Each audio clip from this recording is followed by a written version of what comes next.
అదిగో వస్తోంది. సిగ్గు లజ్జ లేకుండా ఎలా వస్తోందో చూడండి. తాను చెడింది కాకుండా మిగతా ఆడవాళ్ళని చెడగొట్టడానికి తయారయ్యింది. ఇక చూస్తూ ఊరుకుంటే లాభం లేదు, మొక్కలోనే తుంచి వెయ్యాలి. పదండి.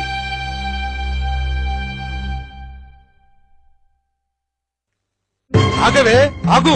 ఎక్కడికి వెళ్తున్నావు? ఇంకెక్కడికి? స్త్రీ జనోద్ధరణ కోసం మొగుడు పెళ్ళాలిద్దరూ కలిసి పెట్టారుగా బడి, అక్కడికే అయ్యుంటుంది. ఏమే, అక్కడికేనా? అవును. ఎంత పొగరే నీకు! ఆడవాళ్లకు చదువు నేర్పిస్తావా? బతికి బట్ట కట్టాలనే. అదేం తప్పు పని కాదు కదయ్యా. తప్పున్నారా? వంటింట్లో పడి అంట్లు తోముకోవలసిన ఆడవాళ్ళకి అక్షరాలు నేర్పిస్తావా? ఎంత పాపం! స్త్రీ చదువుకోవడం పాపమా? అవును, మహాపాపం. తప్పండి. మీలాంటి విఘ్నులు అనాల్సిన మాట కాదు. ఓహో, మా విజ్ఞతనే వేలెత్తి చూపేంత గొప్పదానివయ్యావా? అయ్యా, నేనేం గొప్పదాన్ని కాదు. సామాన్య స్త్రీని. మీరంతా పెద్దలు, వేదాలు చదువుకున్న విజ్ఞానవంతులు. ఒక ప్రశ్నకు సమాధానం చెప్తారా? మమ్మల్నే ప్రశ్నించేంత సాహసమా నీకు? తెలియందడిగి తెలుసుకోవడం తప్పు కాదు కదయ్యా. సరే, అడుగు. స్త్రీ ఎందుకు చదువుకోకూడదో చెప్పగలరా? నా స్త్రీ స్వాతంత్ర మరహసి అన్నాడు మనువు. చదువు నేర్చుకోవడం విజ్ఞానానికి సంబంధించిన విషయం. స్వాతంత్ర్యంతో ఎందుకు ముడిపెడతారు? వితండవాదం వద్దు. నీతో తర్క వితర్కాలు చేయాల్సిన అవసరం మాకు లేదు. ఈ రోజు నుంచి నువ్వు బడికి వెళ్ళకూడదు, ఆడవాళ్లకు చదువు చెప్పకూడదు. ఎందుకో సరైన కారణం చెప్తే తప్పకుండా మానేస్తాను. వేదాలు ఘోషిస్తున్నాయి. ఏమని? స్త్రీకి విద్య అనవసరమని. ఏ వేదంలో రాసిందో కాస్త చెప్పగలరా? నీకు రుజువులు సాక్ష్యాలు చూపించాల్సిన అవసరం మాకు లేదు.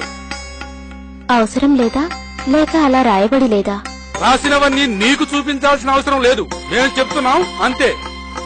క్షమించండి, నేను అడిగిన రుజువులు మీరు చూపించలేనప్పుడు మీ మాటలు విని బడి మూసేయవలసిన అవసరం నాకు కనిపించడం లేదు. అంటే ఏమిటే? మా మాటే కాదంటావా? మీరు అజ్ఞానంతో మాట్లాడుతున్నప్పుడు అవునని ఎలా చెప్పేది? ఏమిటి? మాది అజ్ఞానమా? తిన్నారటయ్యా, ఎంత బరి తెగించి మాట్లాడుతోందో. ఇదిగో, ఇంత పొగరు పనికిరాదు నీకు. అర్థం లేని మూఢాచారాలతో స్త్రీ స్వేచ్ఛని హరించడం మాత్రం మంచి పనా? అంటే అంటే ఏమిటే నీ ఉద్దేశం? నీలాగే మా ఆడవాళ్లకు కూడా స్వేచ్ఛనిచ్చి ఊరి మీద కుదిరేయమనే? విన్నారటయ్యా దీని ప్రాలాపనలు. దీని మాటలు వింటే మీ ఆడవాళ్లు మీతో సంసారాలు చేస్తారా? దీనిలాగే బరి తెగించి తిరగరు. దీన్నిలాగే వదిలేస్తే మొత్తం స్త్రీ జాతిని నాశనం చేస్తుంది. నీ జన్మ తగలడా? ఇది ఒక ఆర్జన్మే. మొత్తం ఆడజాతినే నాశనం చేయాలని చూస్తున్నావు కదే పాపిష్టిదానా?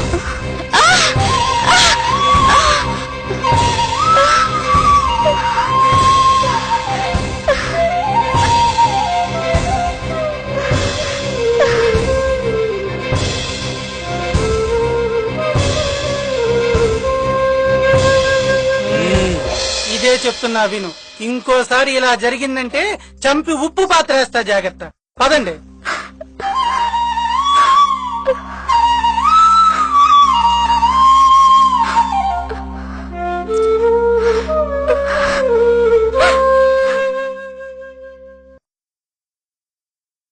కలముని కత్తిగా వాడిన నేడు విత్తులో వృక్షాన్ని చూసిన దృష్టి